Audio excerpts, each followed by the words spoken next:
Deb Kelly's world was one adventure after another.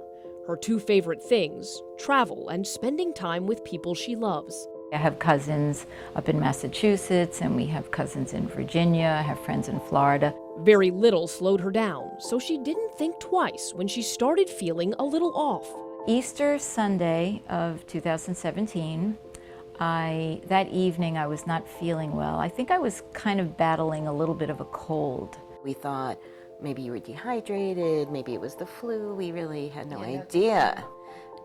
And that was 9 o'clock on Monday night. And on Tuesday morning at 7:30 a.m., I received a call that said she's going on life support. She remained unconscious for days, her sister Michelle by her side. Doctors eventually determined Deb had an invasive form of strep.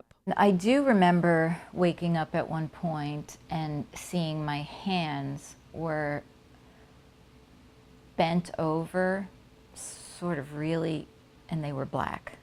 I remember Michelle having to tell me, Deb, they have to amputate. She lost both hands and both legs. I don't think I realized what an independent person I was until this happened. Before the infection, Deb loved her job as a news editor and producer in Baltimore, but she was ready for retirement. Instead, she found herself working to relearn the simplest things. But I opened my makeup bag and I said, how can I do this? And, you know, I tried and tried and tried. It was very difficult at first. But then I started to learn little tricks.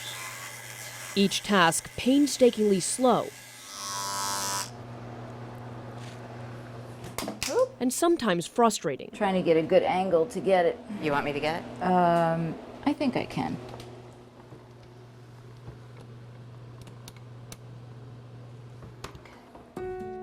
See this piece here? She learned to rely on her sister Michelle, with whom she's been close since childhood, despite a 10-year age difference. I took care of her. My mother worked, and I took care of her quite a bit. Gee, thanks, Deb.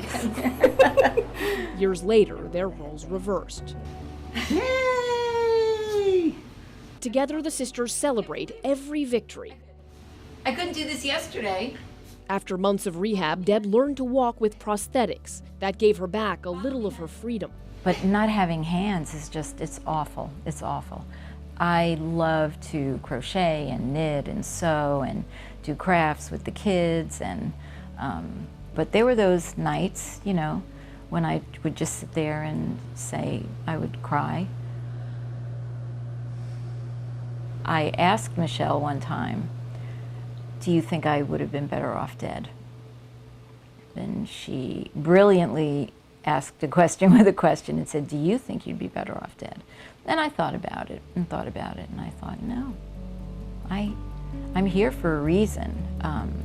Something made me fight to stay alive. She didn't know it then, but 14 months after losing her hands, a new reason to hope at Duke University Hospital. This is a complex procedure that only few places in the world are able to perform.